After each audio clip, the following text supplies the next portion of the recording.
Champions, great to have you back hanging out. I'm excited with you as always. As always, I didn't know which area to slot this session in today, but I just know how powerful this one is, and especially it's funny too, because right as I was thinking about it and talking about it, I was on the phone with a client yesterday, and we were going through these exact same things.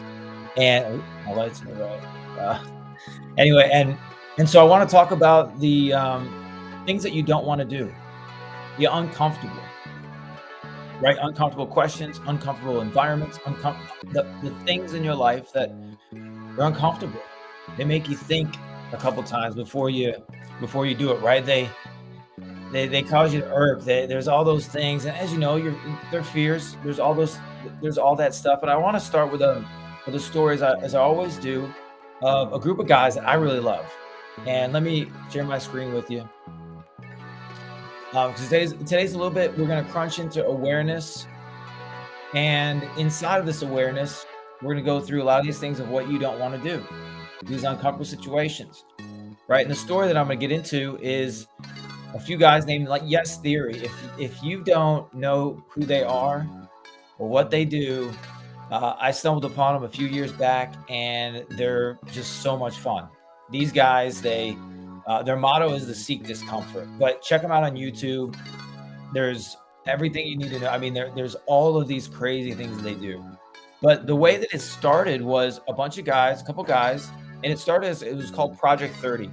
And Project 30 was where these guys went and did things that were totally uncomfortable for them for 30 days, and they uploaded the video to YouTube. I think they had like 1,000 subscribers, they said at the time. And it was like, random stuff from, a special handshake with the mayor, to something a little bit more outlandish. But it was just them getting outside of their comfort zone, right? And you've heard this, you've read stories, I'm sure, about what that feels like and what that does to you, what that does to your, psyche and your confidence and your courage and those sorts of stuff, right? Well, then it got a little bit bigger, and Snapchat contacted them. And this is, a few years back, and Snapchat was just getting going. It was a powerful, place for, content. And they said yes. And they moved from Canada down to Venice, and they got in a house together, and they started this, a little bit more. They were doing more things that were out of the ordinary, more things that were uncomfortable, until now we know them as Yes Theory. Now, one of the recent ones that I watched, and it is pretty incredible, is they just randomly, they didn't have any contact connects with Will Smith, and they had this idea of bungee jumping out of a helicopter, and they wanted Will Smith to do it. And they'd done some research and discovered that he was just really fearful about this. And so that's one of the things, is they seek, obviously, discomfort, but they're also looking to work with people like me and you that have uncomfortable things that they're trying to get through. Some of them might be, with animals, or things like, some might be with the fear of man and strangers, all these things. So they've done that with Will Smith. They did a prank with Justin Bieber, just proving a point that they could dress up like a Justin Bieber and eat a, burrito sideways, and it went viral. And people found more things about Yes Theory. And then they went out, and I watched another one that was pretty wild. They went out to see Wim Hof and his breathing and his cold baths. If you know Wim Hof and everything, well, they went all the way out there. They trucked in the snow. They went, underwater. They did the whole thing, and it was crazy because they were terrified of the experience.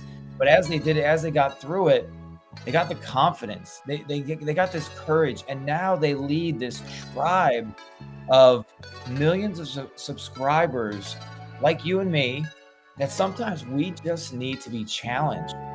And you need to be challenged, right? That's where I'm here, is I'm challenging your awareness. What in your day, what in your habits and your rituals are you avoiding? What is uncomfortable that you don't want to do? Yesterday, as I said, there was a chat I had with a client of mine, a friend, and we kind of talked on for a while, and I finally just said, what is the most uncomfortable thing for you to do right now in this situation? And I'll ask you that question. If I'm sitting here with you and we're just hanging out, having a coffee or whatever, I would say, what's the most uncomfortable thing for you to do? And if I was to take this around, as you know, we've gone through the wheel of life in that exercise, and going through your life and auditing your life. And I would say, let's look at all the different areas, right? In your home, what's in your home and how it feels. What's the most uncomfortable thing that you don't want to do? Right? A lot of times it's cleaning. A lot of times it's, maybe painting, cleaning up, painting, dishes, creating the environment, creating a space that welcomes peace, that welcomes, creativity, that welcomes production, right? What about in your career? What is something that you don't want to do in your career, right? What's something you don't want to do in your finances? Maybe you think about a budget, but you don't do it, right? What's something you don't want to do in your physical body? Maybe it is working out. Maybe it's working out more. Maybe it's working out harder. What about your marriage? What do you not want to do in your marriage? Maybe you don't want to go see a counselor. Maybe you have avoided date nights because you think it's too expensive. Right? Maybe you're avoiding the hard conversations because you don't want to get into a fight. What's the hard thing to do? Right? What about your relationships? What's the hard thing to do? What about, for fun? My hands up. Fun for me, high performer is very easy. You can skip fun. You just think it's got to be work, work, work, produce, right? What about fun? What do you not want to do with fun? Do you feel like it's wasting time? Right? What about your kids? How about them? What do you not want to do with your kids, right? What are things that are going to challenge you? So we go around this whole circle and wheel of life, and that's what I would challenge you to do so that you can begin to seek the discomfort, right? And let me get to this next book that I highly recommend. This is a book that is a game changer. Even the Bible talks about, count it all joy when you encounter various trials and tribulations. When it's tough, when things are going hard for you. Psalms 23 talks about going through the valley of the shadow of death. It's not that you're not going to go through it. You're going to go through it. It's going to be difficult. There's going to be tough times. It's going to be hard. It's embracing that journey. I know that people say that a million times, and I don't know how you have to see it to believe it. But I just want to challenge your thoughts in there as well. And so let me give you 3 things from The Obstacle is the Way. 3 huge takeaways. If you didn't read the book, you didn't get it. This is 3 huge takeaways that will change your life. The first is the discipline of perception. Now, it's not deciding perception. It's a discipline of perception, right? And that is how you perceive everything is everything. One of the ways of building confidence is perceiving things in a positive way, right? Instead of, looking at things of well, here's negative, it's going to be bad or it's going to be tough. No, there's always a perception that's an elevated view, right? What is this showing me? What do I need to learn in this situation, right? What are the things that are happening that are they in my control? Are they out of my control? What's my perception? What's your perception, even now, when you're going through this? And as I always say, slow down. We would all love meals that take 6 hours rather than just a microwave, freezer pack dinner. We like it's going to taste better. It's going to work better. It's going to be exactly what you need. So slow down. The discipline of perception is the first one. And just think about how you're perceiving, what your assumptions are. First of all, assumptions on anything is terrible. Maybe there's questions that you need to ask. Maybe you need to just leave your mind open about it. Maybe you need to see like the good in those sorts of things, rather than always seeing the negative side of what those things are. And it's a discipline. It's day in, day out discipline. The second thing is action, right? Action, there's a discipline to action. You have to start something. Starting is how everything is accomplished, and some action may require the most difficult way. Let me put it to you like this. If you have an obstacle and you're trying to go at it with action, and you're trying to just go at it head on or whatever that may be, sometimes going at it head on may not be the best route. You may think it's the fastest route. It may be the quickest route, but it may not be the best route. You may need to go around, climb some more mountains, dig a tunnel, whatever you got to do to get to that other side, that other way. A lot of times that in life, we just want to go at things as fast and as hard as we can. And that's not necessarily the best way to do it. And this is where your discipline of action and your ability to perceive what the action is needed to be is going to get you into the place that you need to go next. All right. Like I've been in those scenarios as well where, I want to just take something on head on, but I know that I need to wait. I need to be patient. I need to work this channel over here to maybe get the answer that I'm looking for.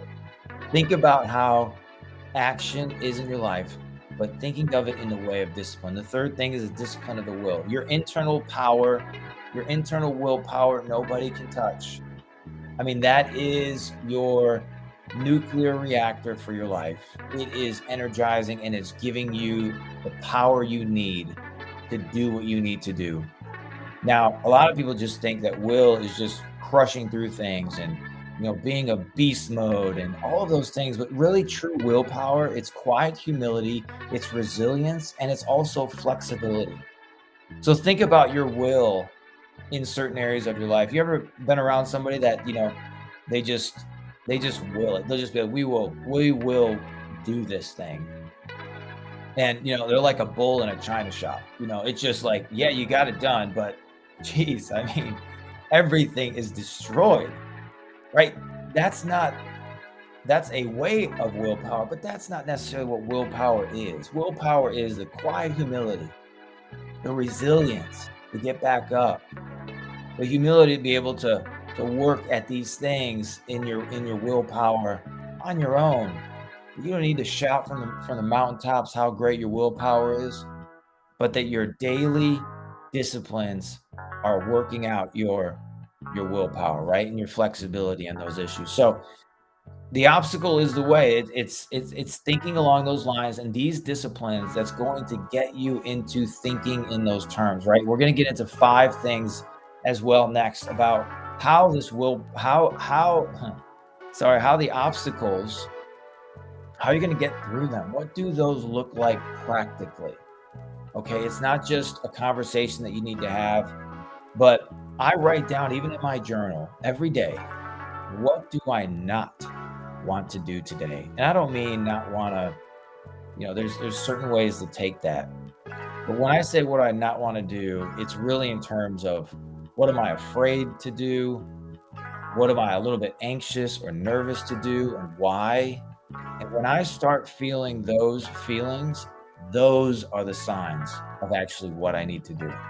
Do I not want to call that person? Do I not want to write today? Do I not want to, create this video or, what and why? Why is what's coming in on me? What's getting in my mind? What's trying to block me right now? What's trying to block you? The other day, I was another client story where we were, there just seemed to be some dark areas in this person's life. And they were telling me all these stories and we had gone through it. It'd be several sessions. And it seemed to be the very similar patterns. And I finally just said, I'm wondering if you've actually forgiven somebody. Have you made forgiveness a part of your plan in life? And they sort of took a step back and I said, forgiveness really is about also forgiving yourself before you can forgive others. Yes, that person has wronged you. Yes, that person has cheated you. Maybe they stole millions of dollars from you. You know what? That might be the hardest thing for you to do. However, it is the most powerful thing that you can do. And we talked back and forth about that. And I just said, that's the challenge I have for you, is that you're facing this obstacle and it's up to you. This is a very clear sign of being able to check where you are, right? Even in your own life. How's forgiveness for you? Have you forgiven yourself? Are you able to forgive others when that person walks in the room, right? When you see an email from them pop up, right? When their name comes up, what feelings does that trigger for you, right? Think about that. Because if you're truly forgiven, then you truly can love. You can get through that. There's no more animosity. There's no more delete. There's no more, oh, I don't want to hear from them, right? If you're still not in full forgiveness, you will have those feelings. You will have envy. You will have bitterness. And those things will keep you in darkness. They will hold you back into who you are, what your purpose is, what your calling is. And I'm giving it to you because it's the hard way. This isn't the easy way, but it is the right way. It is the way of finding out what your purpose and your passion truly is. So you can become that person you're created to be. Your assignment is begging for you to do that. All right. I hope you feel that. I hope you feel it's a big thing. And I'm rooting for you. I know it's hard. I know I've had times to do that as well and had to ask for forgiveness. And it hurts and it's hard. I feel you.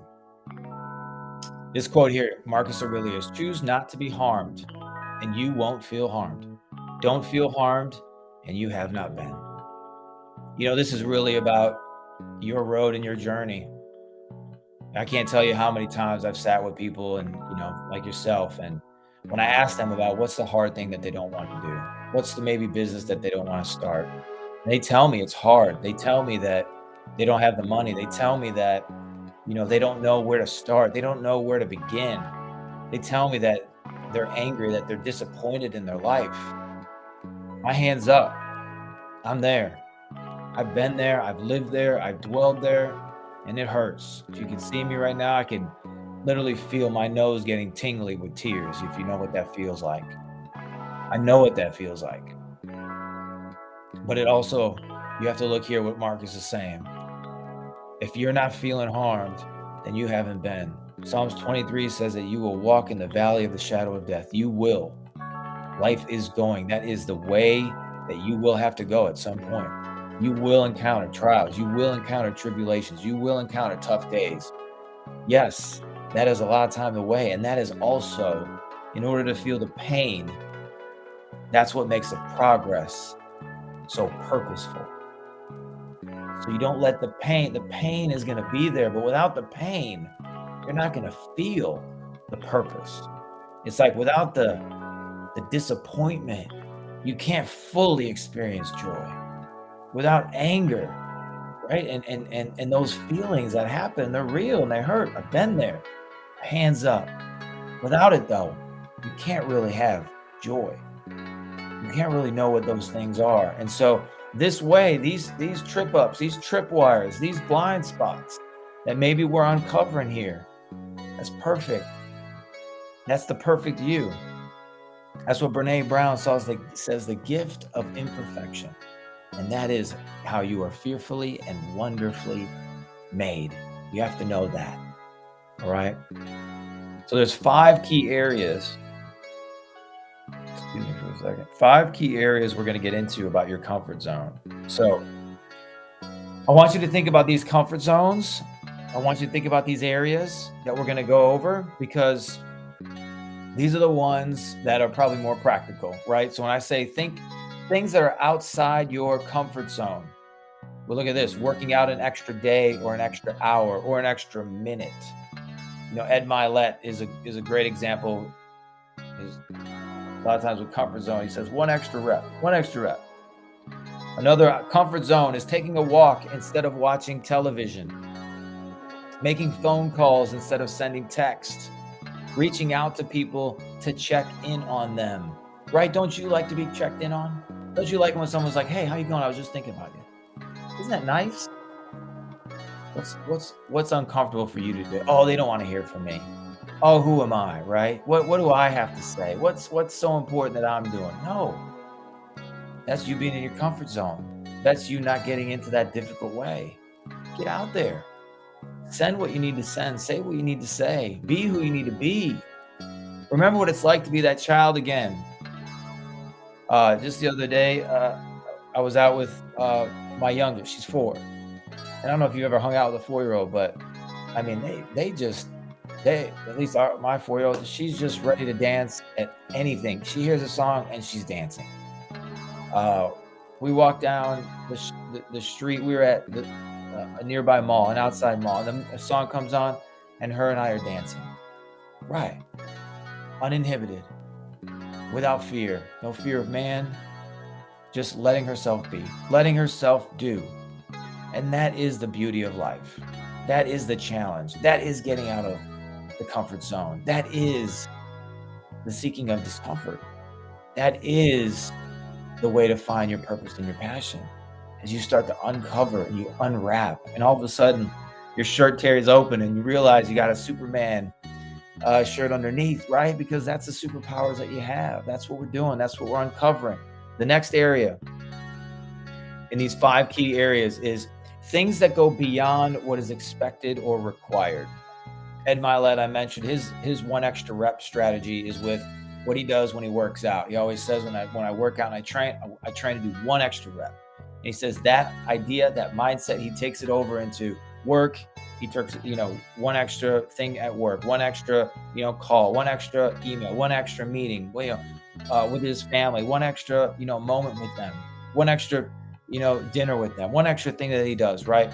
What about what's going beyond what's expected or required is staying maybe late at work, doing a little bit extra than you normally had timed out to do, right? Following up with customers, following up with other business owners. What's the extra thing that you don't want to do?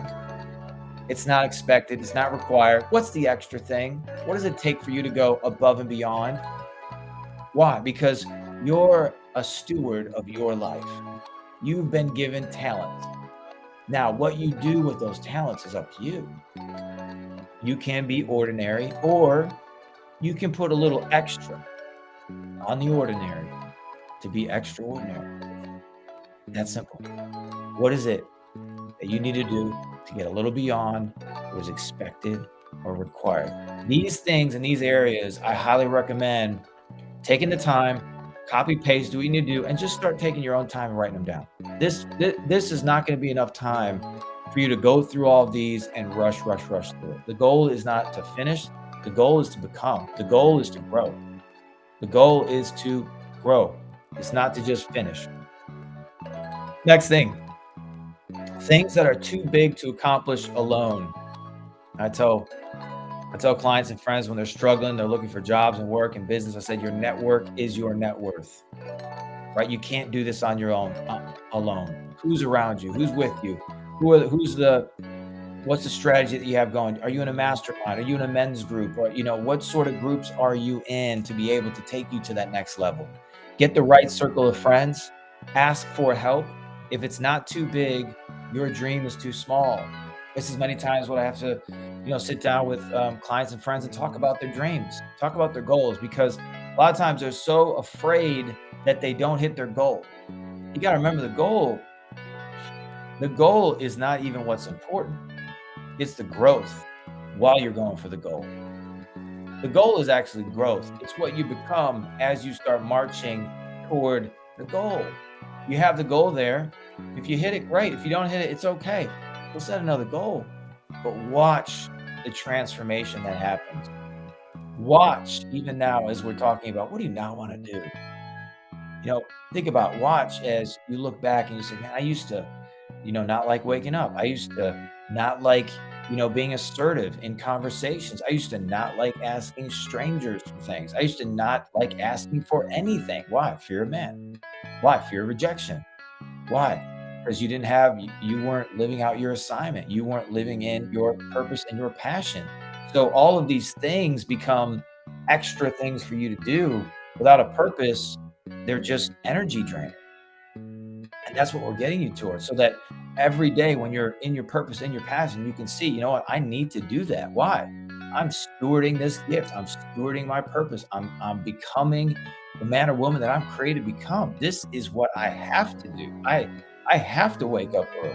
I have to do a little bit extra, right? If it's not too big, your dream's too small. Okay, go back into your dreams. Go into the dreams section and the goals section. Recalibrate those things. Get them bigger, right? We want you to be terrified of the things that you want to do. The next one, things that don't earn an immediate payoff, right? A lot of times we want to avoid comfortable things, um, these uncomfortable things, being kind to strangers, giving to homeless people. That one was so convicting to me, giving to homeless people. All right. I live in California, and even beyond California, I've been traveling a bit, and there's just more homeless people than there used to be. And I just made a conscious effort. I said, you know what? Yes, um, I may not be where I want to be, well off or financially, but I have enough money to put some money in my bag that when I see somebody that's on the street, I can at least buy them a cheeseburger. That's my goal. I can buy them a cheeseburger, or at least they have something to buy a cheeseburger, right? So that's what I started doing. I would so many times walk by them, or they're on the street and you got your window rolled up and you don't want to do it. It's not comfortable. It's not comfortable. But you know what? It's the right thing to do. I know it's the right thing to do. But why am I not doing it? Oh, I'm afraid.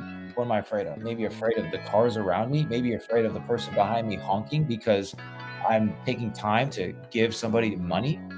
That's what I'm afraid of. And I had to call myself out because no, that's my assignment is in helping other people. And if I have a couple dollars, which I do, then I'm going to give it to them. And I believe that their life is going to be better for it. And I believe that it's going to show leadership and it's going to inspire others to do the same. Little things, right? Connecting people for business. Sometimes, it's not a comfortable thing to do that, but it doesn't require a lot of effort. Why not connect somebody for business? Why not smile at a stranger? Why not encourage someone with a text, with a call, with a, FaceTime, or with a video, whatever it may be? Things that don't earn an immediate payoff, right? Let me get in the next one. Things that challenge the cultural norm. Turn your phone off, turn your TV off, wake up early, eat healthy, stop drinking, right? All of these things, this is most of the time things you don't want to do, but you continue to do them. You don't want to turn your phone off. I mean, what if I don't have all these messages and who's going to talk to me and what am I on Instagram, or I got to check this, Twitter, or the news, I'm going to miss everything. Or what if you turned it off and began to challenge yourself to say, what are the things that I need to do? Reason why a lot of times you don't turn your phone off is because you're not in the purpose of what you need to do. And so you're distracted by things that are not of your purpose because you don't have the vision for your life. And so you go and follow somebody else's vision for their life because that's more interesting. Your vision, it's not interesting. Their vision, more interesting.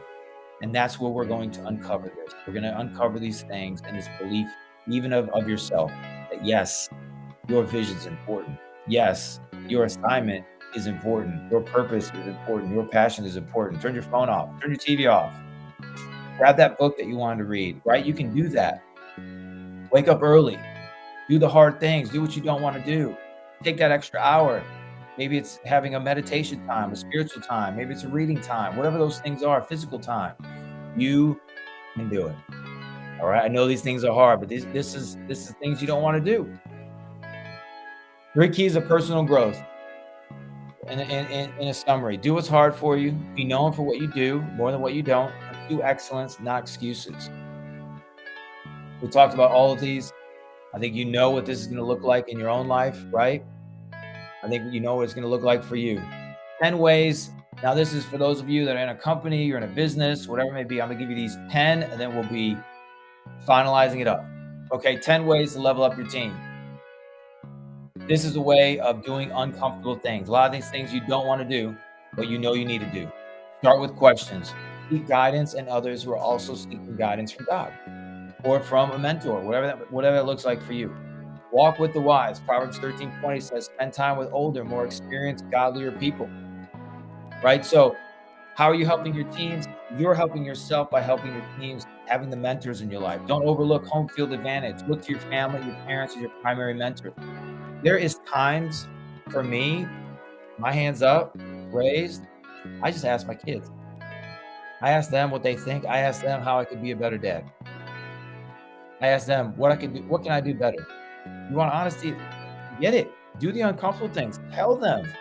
Just say, Dad, you talk to us too hard. Talk to us nicer. the girls. Okay. Roscoe would say, "Dad, I wanna hang out with you more and, play." "Okay, I'll do better at that." My wife, same thing. "What can I do better?" She'll say, "I need can you do this? Can you handle this better? Can you be more graceful?" "Yes, I can do that." "Let me get better at that," right? But for your teams, it's the same way. Ask them, create a feedback loop. Use technology to grow your team, right? If you're doing it in an old way, is there a better way? Is there a technology way to be able to do it to grow your teams? Think about the other options before you just get set always in one. Treasure constructive criticism. That's the feedback loop. Always, always, always create feedback loops. Credit is free if you give it away. Can't tell you how many times I've seen in organizations when you just look at someone that's done something great and you just acknowledge that they did something great and you give them the credit. Hey, that was a great thing that you did. That was a great report. That was a great presentation. I mean, just phenomenal. Give people credit. Give them, respect and honor and reward them. Allow them to shine. And be surprised, right? It's not the comfortable thing to do, but it's the right thing to do. All right. 10 ways to level up. Other people are sinners too. The hardest thing about working with other people is that you have to work with them. People make mistakes. They're not perfect. Neither are you. Understand that, right? You're going to have to work with them. You're going to have to figure that out. You're going to need to give them a hug, right? You're going to need to, bleed together and work together, right? Expect a nightmare or two. Don't be surprised when things don't always work out. Protect yourself and your team from being discouraged by looking for God's hand in every situation. Right? Find the greatness in it. Find the help, find the protection, right? Things aren't going you're gonna get trials and tribulations. There's going to be obstacles. Many times the obstacle's the way. If it's not the direct way, and like we said before, you're gonna have to go around to do it. Don't give up. The last one, success happens in more ways than one. Collaboration is not just how we accomplish, it often turns into a big, hard thing itself. It's a tough thing, but you can do it, right? These are the ways to level up your teams, all right? In close, champions are not the ones who always win races. Champions are the ones who get out there and try harder and harder the next time. Champions, a state of mind. They're devoted to compete to best themselves as much as, if not more, than to compete to best others. Champions are not just athletes, all right? As I close up, this is big. The obstacle's the way. Get the book, do the work, do the challenges. You can do this. If you have any questions, comments, whatever it may be, drop them. Let me know. Let me know how I can help. I'm with you. I'm for you. I've been there. I've bled. I've hurt. I've been in pain. And I'm giving you this because I know that this was one of the things that was the most challenging and most rewarding for me. So I'm with you. I can't wait to see you on the next one.